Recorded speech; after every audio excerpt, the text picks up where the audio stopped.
Hi guys. So again, my name is Aston. I'm live in the Dallas-Fort Worth Metroplex in a town called Oak Point, Texas, and I'm coming to you with my part two of being diagnosed with Myasthenia Gravis and having a trach. So once the chaplains finished talking to me, we talked, we prayed. We talked about palliative care, advanced directives, and then doctor continued to come in a room and kept talking to me about being medically intubated. I kept refusing to be medically intubated because I felt like being medically intubated wasn't going to do anything. So it just seemed like she kept being intrusive about it, which I don't know if that's really what she was trying to do, because she's a doctor and her job is to save people. But I just felt like that it was a lack of compassion. She didn't understand my feelings or where I was coming from, because I didn't feel like that I had myasthenia gravis. So it just seemed like for at least an hour, me and this doctor was going back and forth. So I just became so angry to where I told her, if I'm gonna die, so be it.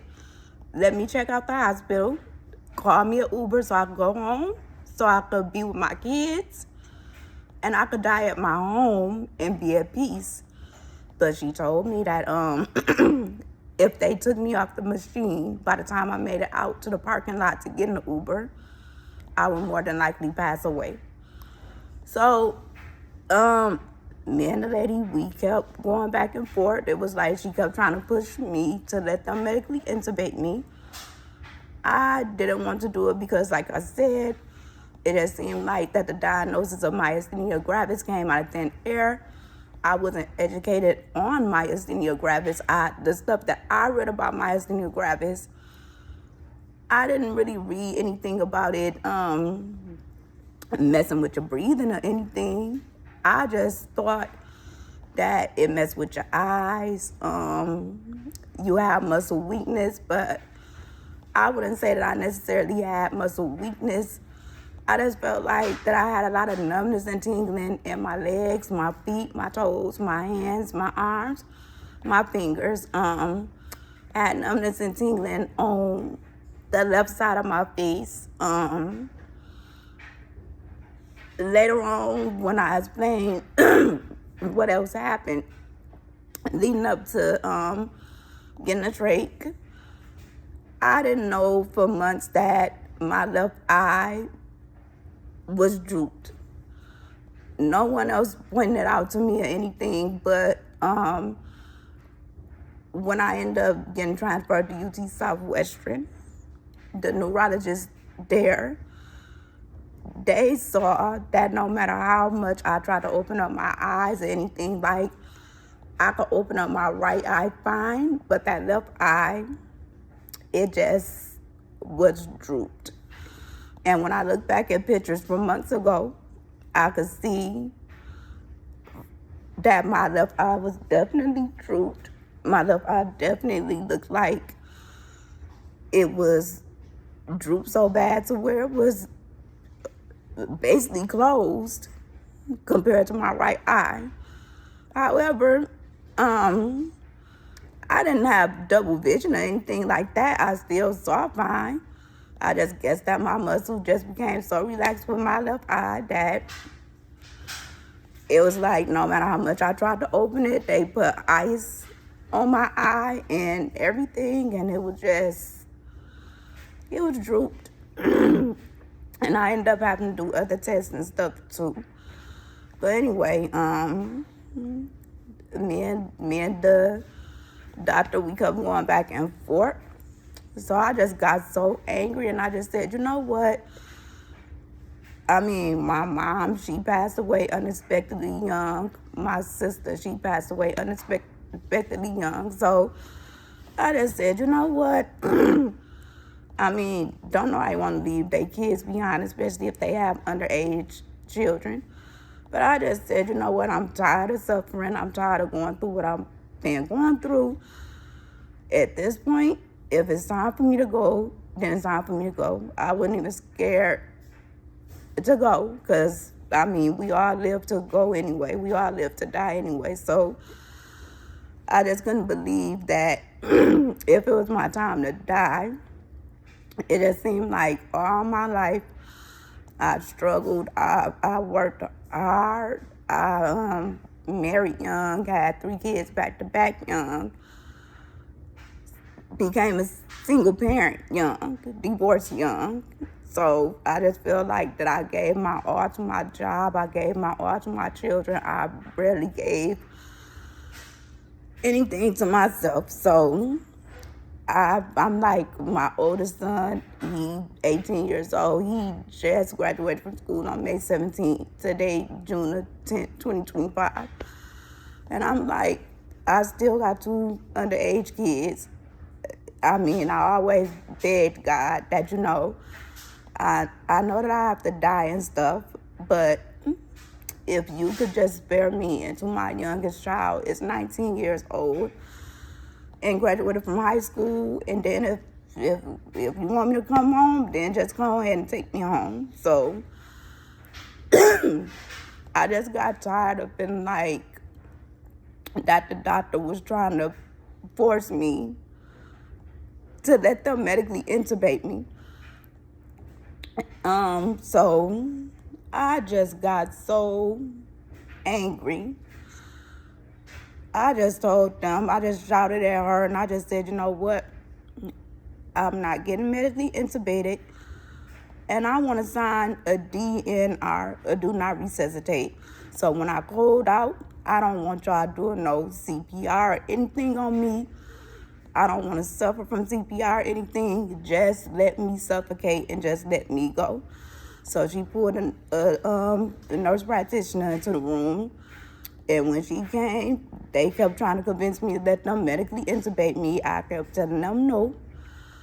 So, and then I kept arguing with them, and I told them the same thing again about the DNR. And the doctor was looking at the nurse practitioner, and she was like, she couldn't believe that I kept telling them that. So they brought the paperwork up in there. I signed it, and then they put this big red tag on my arm, wristband on my arm, in black lettering, DNR, do not resuscitate. So another doctor heard us going back and forth. I don't know why he came in that room, but I thank God that he did come in the room, because he came up in there and he was asking me, what am I so angry about? Why am I refusing their help and stuff? And I just told him, I asked could the doctor and nurse practitioner be excused. They excused themselves. And I told him the backstory that, you know, since July 2024, I've been going through all this stuff. I feel like a guinea pig. I done had so many treatments. Plasma pheresis, like I said, if you're familiar with dialysis, sickle cell, somebody with lupus and stuff like that, I feel like it's highly invasive because, first of all, you gotta go to the OR. They have to put this line, this port in your neck. They put it in your neck to your heart. They hook you up to this big machine. Your blood is going out one way, it's getting clean, and then it's going back in your body the other way. The process takes between an hour and a half to 4 hours. Like I said, sometimes, come on, hey, Fancy. Sometimes, Fancy, gone. That's my cat. But sometimes the process is just, one day you fine when you getting plasma pheresis, and then the next time you do it, you get a break, 1 day break in between. The next time you do it, it's like a gamble. You may be fine, or like, I know 3 times I've done it to where my blood pressure started dropping. I started sweating real bad, got real hot, started throwing up, felt like I was going to faint. And they had to stop the treatment until they could get my blood pressure to come back up. My heart rate went up in the 160s. So it's like, the treatment is kind of intensive to do. Some days you don't feel anything, you go through the treatment fine, and then some days it's like your body is just so tired, and then I don't know, it just feel like your body want to give up on you. And then, like I said, sometimes you got to get a blood transfusion afterwards. Sometimes you got to get albumin put back in your body to replace what was taken out. And then, like, your potassium could go low. It's something else that could get depleted too. I just can't pronounce the word. It starts with an F.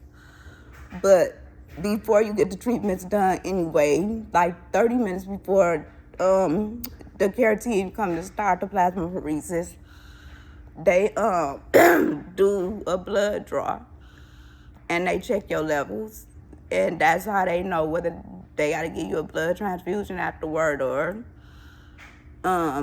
if they got to give you albumin or whatever they have to give you. But anyway, this doctor, he came in there, he listened to my concerns, and he was telling me he understands my concerns. He works over there at UT Southwestern, and he said, he was explaining to me that UT Southwestern is a teaching hospital, and if I was interested, once a bed opens over there, I could be transferred over to their ICU, and they could do a workup on me to see if it's actually MG that I have, or what else that I have. But he was like, he do know that I'm very ill. So he was like that he can't force me to get medically intubated, but he was like, in the state that I'm in, he would advise that I do it. And I was like, I think about it. So I have a cousin that's there in Michigan. She's a respiratory therapist. So once he left out, with nobody there, got my DNR on my arm. I'm saying that I'm not scared to die, but I just got to the point where I was scared to take a nap because I didn't know whether I was going to die or what was going to happen. And then the staff kept calling my next of kin and was telling them what I was going through and stuff, and I was refusing to be medically intubated. So my dad, he was mad. He kept calling me. He kept texting me. He was like, you already know I lost your mama. You already know just a year ago, your sister just passed away on us unexpectedly, and you got the staff there trying to help you. I'm here sick to my stomach. I don't even know what to do.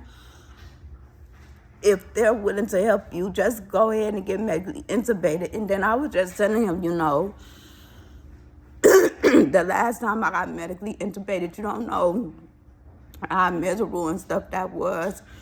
And I was telling him, they saying I will only be medically intubated for 48 hours. How do they know if won't nothing go wrong during the process or anything? So I just told him, you know what, I think about it. So I was on a BiPAP machine at the time, so I could do more texting than really talking, because every time I would come off the BiPAP machine, my oxygen would go in the 70s, in the 60s. So they didn't want me to keep getting off of it. So what I did, I talked to my cousin. that live in Michigan that's a respiratory therapist. And she told me to take a picture of the readings on the machine. So I took a picture of the readings of the machine, and she was like, Aston, she was like, your readings are terrible. She was like, you need to get medically intubated. And I was like, cuz I don't want to do it because I already did it 2 times. She was like, I could tell based on your readings, your breathing is terrible. Like, you are fighting to get air into your lungs. You not getting enough air in your lungs. And she was like, and I told her about the thing where they was like, they'll only intubate me for 48 hours and then they'll take it off. She was like, who said that? She was like, who are they to say that if they medically intubate you, that they could take you off in 48 hours? Because she was like, they have to do breathing trials. She was like, and looking at your breathing on that machine, she said, if anything, you probably gonna end up needing a trach. And I was like, what? I said, a trach? She was like, yes. She was like, now, you may not need it for a long time, but she was like, your breathing is terrible and you need help. She was like, that machine is doing the work of your lungs. And she was like, you need a break. But she was like, just think about it, cuz she was like, you got a family that love you. You got children. And just think about it. She was like, but your lungs or something with your breathing is in bad shape. And she was like, if you don't feel comfortable with her not doing it now, she said, go to sleep. And she said, if you wake up choking or anything in the middle of the night and can't breathe, or if your respiratory rate get into the 30s, she said, you push that call button and tell them to intubate you. So I was like, all right, cuz, and thank you. So I went on, kept the DNR on me, just think about it. And then my middle son, he had text me. And he was like, I honestly don't know what I would do without you. So just please go ahead and get intubated. And I just felt terrible. So that was on June 10th. June 11th, I still refused to do it because I was still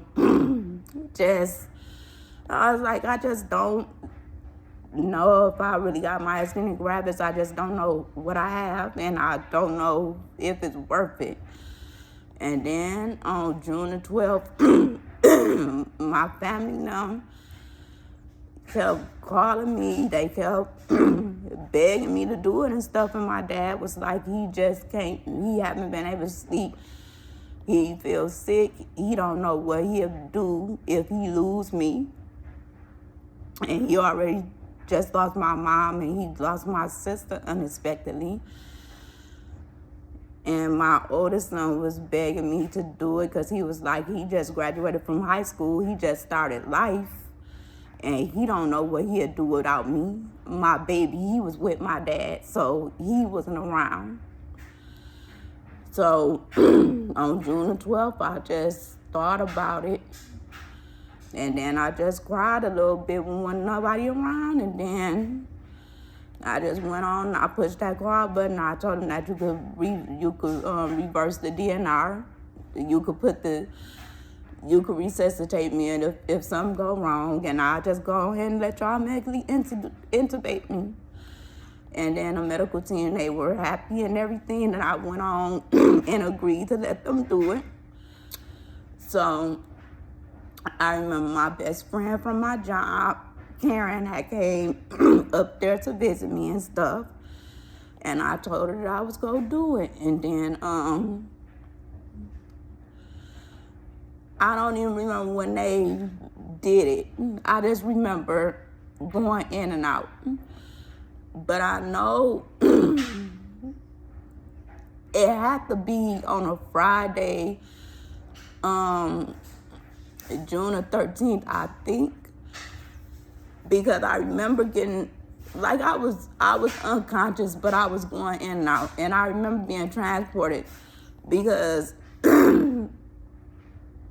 I know that they took me over to UNT to get a plasma pheresis treatment, and then they brought me back over to Texas Health Dallas. But on Sunday, June the 15th, when I woke up, I knew that was the end of everything. I knew something was wrong, and I wasn't I just knew that I was coming off that ventilator, because I was on a ventilator. My arms and stuff was strapped down. Like, if I used the bathroom, it was like I was an old person in a nursing home. I had to depend on the people to do everything. When I woke up, I had a feeding tube in my nose. I had a catheter in me. I had the port in my neck for plasma pheresis. And I had a port in my wrist so then they could take the ABGs or arterial blood gases to measure the carbon dioxide in my blood. So on Sunday, June the 15th, when I finally woke up from the medical intubation, they did it like 2 or 3 days before that. But I remember it was a Sunday morning. I woke up and I was surrounded by people, and my life was just changed. By number one, I had a catheter on. If I had a number two, they had to flip me over and clean me. If I had to throw up or anything, like, it was just over and done. So later on that day, a bed had opened up for me at UT Southwestern, and I ended up getting transferred over to UT Southwestern. I always say, I'm not from here in Texas. I transferred from Miami, Florida to here. I get sick, but I don't get sick to where I just have to go to a hospital. So I didn't even know what UT Southwestern was. But I thank God for that doctor that came in there and intervened and decided to take me as a patient over at UT Southwestern, because UT Southwestern is the best hospital to me in this DFW Metroplex. Honestly, if I can get a job at the hospital, I think that I like working there, and I work at the post office, because the care and stuff that I was given when I was in that ICU for that long time over there, I ain't never received that at a hospital before that I was in. The professionalism, the way that they took care of me and stuff, the way that they treated me and stuff. And I was on death's door when I was over there at UT Southwestern. Like I say, I had a good experience over there. I still get seen over at UT Southwestern to this day. I love that hospital. I never forget the care and stuff. If I live closer to the hospital, I have my primary care and everything at the hospital, because I don't know, some people rate it as a bad hospital, but to me, they get 5 stars. They did everything well for me over there at UT Southwestern. I always say that is a good hospital. From, the janitors there, the patient care technicians, definitely the nurses and the nurse practitioners and the doctors, all that whole staff over there in the neurology ICU, everything. The food is good. Once I got to start eating, even though I didn't get to start eating for long before I was transferred to a L tech, but I was in the ICU over there for a while, and they made me very comfortable. Loved the hospital. But I will update you guys with part 3 soon. Thank you. Bye.